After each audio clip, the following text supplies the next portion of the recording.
Rumiñahui es un héroe nacional en Ecuador.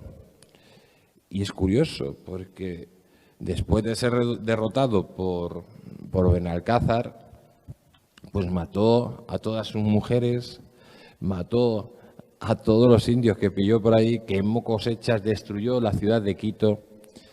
Y de hecho Benalcázar es considerado el libertador de Quito, porque así lo consideraron los indígenas. Estamos hablando que este tal Rumiñahui era un auténtico tirano sangriento, y por muy malo que fuera, Benalcázar era un millón de veces mejor que este señor. Benalcázar, que posteriormente se lanza a la búsqueda del dorado, y de hecho se encuentra, después de una expedición tremenda que atraviesa selvas, que atraviesa montañas, se encuentra con Quesada y Federman en Bogotá.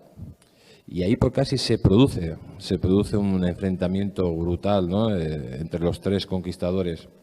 De este encuentro, pues deciden al final que sea Carlos, el emperador Carlos, que tome la decisión a quién le corresponden las conquistas. Y lo cierto que el más beneficiado fue Benalcázar, que le nombraron gobernador de Popayán. Lo cierto que Benalcázar sí tuvo serias discrepancias con Pizarro, y Pizarro creía que Benalcázar la había traicionado en cierto modo por haber iniciado la conquista de Quito sin su autorización.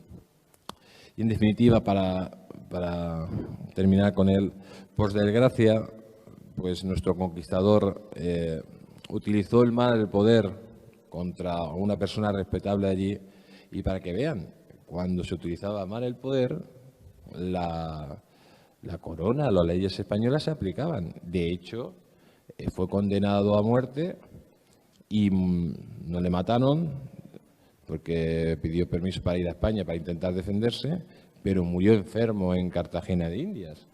Por lo tanto, es un ejemplo de que la corona aplicaba sus leyes.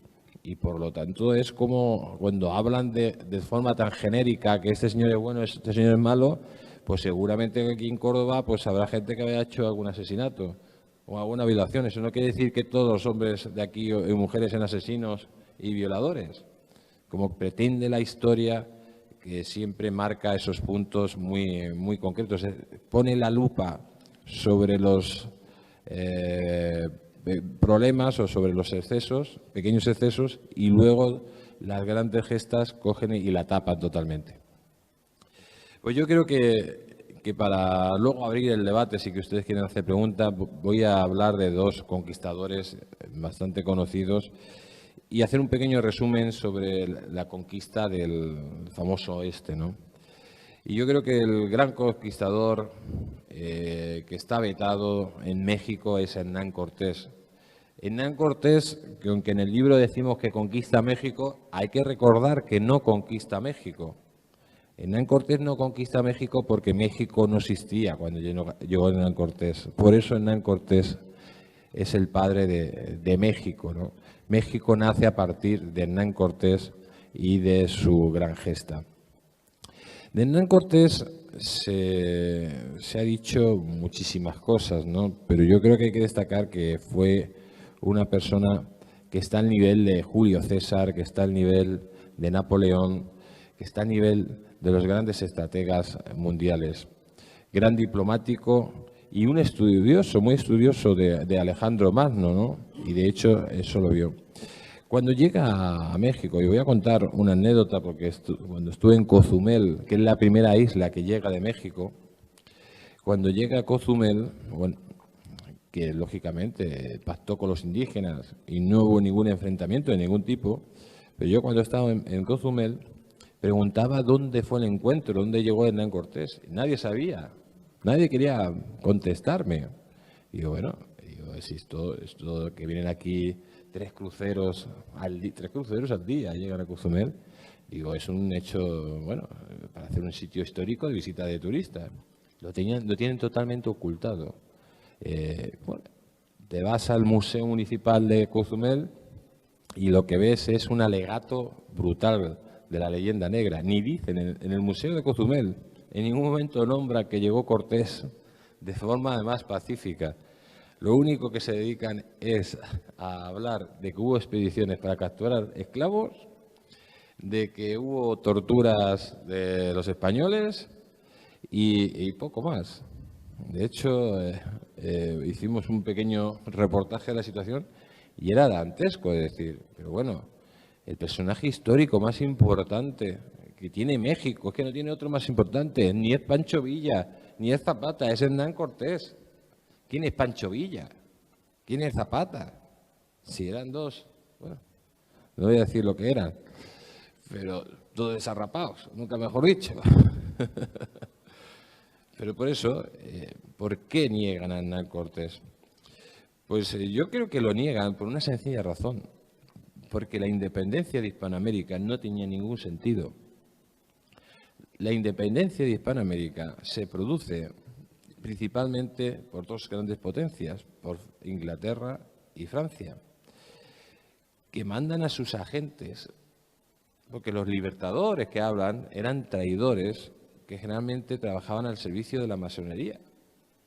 Desgraciadamente eso cómo hablaban del contubernio judío masónico que nos decían, pues es cierto, desgraciadamente. Yo de pequeño lo veía y no lo entendía, pero es que es cierto. La masonería es la que mete, por medio de estos traidores, por medio de Simón Bolívar, de San Martín y de otros, meten el virus de la independencia y balcanizan Hispanoamérica. No había ningún motivo. No había ningún motivo para independizarse. De hecho, los primeros golpes, por ejemplo en México, el cura Hidalgo, pues rápidamente reprimido. Y al final la independencia, pues ¿quién la consigue? El virrey Iturbe, que era el virrey, el que se une con los rebeldes. Pero por eso, cuando ya surge la independencia, Hispanoamérica sufre una involución de más de 100 años. O sea, de ser la zona más próspera del mundo a ser pues una zona pues no tan próspera y por el más bajo de nivel incluso que Europa, ¿no? Y eso surge a partir del independentismo que no tiene ninguna razón de ser. Y decimos, ¿y por qué se oculta a Hernán Cortés? ¿Por qué se habla más de los españoles? Pues que tienen que hablar más de los españoles para ocultar sus miserias. ¿Cómo explican a la población que en México tenía la moneda más potente del mundo ahora cuando tiene un peso mexicano totalmente devaluado? ¿Cómo dicen a una población que vive en una situación muy complicada que cuando estaba España había hospitales, había escuelas, había universidades y en comparación con el resto del mundo era la zona más rica del mundo? Pues, lógicamente, demoniando o poniendo a la madre patria como si fuera un demonio para justificar esa independencia que no tiene ningún sentido. Y ya siguiendo con Hernán Cortés, que fue capaz de, por medio de su gran amada Malinche, de descubrir la situación que vivía México. En México, las tierras mexicanas, había un imperio que era el azteca, un imperio depredador, además en expansión en ese momento, pues que hacía que el resto de reinos o tribus o repúblicas pues vivieran en una situación pues muy precaria, ¿no? y atemorizado ante las constantes acometidas de estos señores. Hernán Cortés rápidamente se dan cuenta y empieza a liderar una rebelión indígena para acabar con el imperio azteca. Y así lo consigue. En un primer momento entra, hablan que Montezuma, que era tonto. No, Montezuma era una persona muy inteligente. Y les convoca a que vengan a Tenochtitlán. Les trata, en principio, como amigos, porque no sabían si eran dioses, porque ellos esperaban en ese momento la llegada de Quetzalcóatl y pensaban que eran los españoles, ¿no? Pero para eso Montezuma coge y hace un ataque en Veracruz, donde atacan a una pequeña guarnición española y matan a varios españoles, en concreto a 7 españoles. A uno de ellos se lo llevan y posteriormente le cortan la cabeza para dársela a Montezuma. Ahí ya se dan cuenta de que no son dioses y se pueden vencer. Y ese es el momento que Hernán Cortés, pues de alguna forma captura a Montezuma y lo retiene. Y la historia nos ha contado más o menos que Hernán Cortés, porque le dio la gana, pues captura a Montezuma. No, le captura porque sabe que le estaba preparando una gran trampa, donde iban a ser aniquilados en cuestión de horas, como casi al final sucede. Esto es determinante para entender la historia. La verdad que posteriormente Hernán Cortés tiene que irse porque el gobernador Velázquez había mandado pues un ejército para capturarle. Y aquí se produce otro hecho dramático, que es la matanza del Templo Mayor. Lo cierto es que los españoles no podían ver los sacrificios humanos y los habían prohibido. Y es verdad que se produce una matanza, pero hay que explicar por qué se produce esa matanza. Primero, los aliados de los españoles, los chacaltecas, ya le habían avisado a los españoles de que preparaban matarles a todos. Y en ese momento, pues Almagro toma una acción preventiva de matar a los nobles que estaban allí y también viendo que estaban haciendo sacrificios humanos. Se dan esas dos circunstancias que justifican la matanza, o se entiende mejor la matanza del Templo Mayor. Yo me acuerdo cuando sale la película de Carlos I, la serie que salió, sale Montezuma y en ningún momento se explica nada de esto. Sale Montezuma diciendo: señor, ustedes nos han matado, estábamos en una fiesta y han venido y nos han matado. Oiga, es que las cosas hay que explicarlas, porque les han matado y ¿qué pretendían ustedes, no? Es como si entra aquí alguien ahora mismo y nos ataca y nos intenta matar. Pues lógicamente sí, sería una aberración, pero si nosotros estamos aquí pues preparando, haciendo un sacrificio humano y preparando matar a los señores que están aquí abajo, pues yo no voy a justificar la muerte de nadie, pero un argumento sí que se tiene, ¿no? Bueno, después de esto y después de la muerte del propio Montezuma se produce la famosa Noche Triste, donde prácticamente Hernán Cortés sale muy perjudicado, pierde prácticamente todos sus cañones, su armamento, hasta que llega la famosa batalla de Otumba y es capaz de una situación crítica. Y decimos una situación crítica porque prácticamente todos sus soldados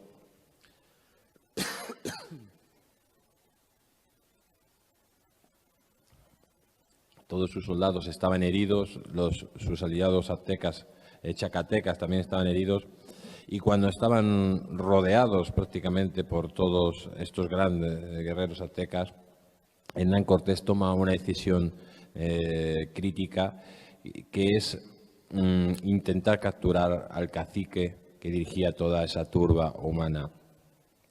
Y en ese momento son los capitanes los que se lanzan y de forma heroica son capaces de atravesar a miles y miles de guerreros aztecas y posteriormente capturar al cacique azteca. De hecho, el capitán Salamanca, de una estocada, le quita el estandarte y, como sabéis muy bien, los aztecas en el momento que el líder caía se iban en desbandada, ¿no?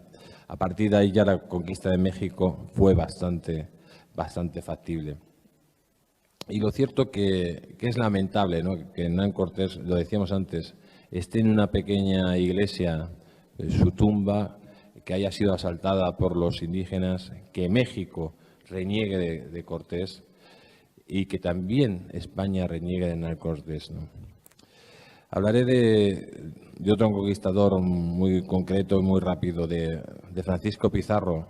Bueno, si Hernán Cortés tiene mala fama, Pizarro ya le ponen como genocida. Pero ¿cómo? A ver, ¿cómo un señor que llevaba un ejército minúsculo va a ser un genocida? ¿Por qué? Porque llevar un arcabuz, porque llevar arcabuces que se tarda, primero, para cargarlo tienes que ser un figura. No sé si alguna vez ustedes lo han intentado. Y segundo, después de tirar el primer tiro, se tarda 5 minutos en tirar el siguiente. Es que nos han contado la conquista de América, que parecía que los españoles iban con tanques, con metralletas, con aviones.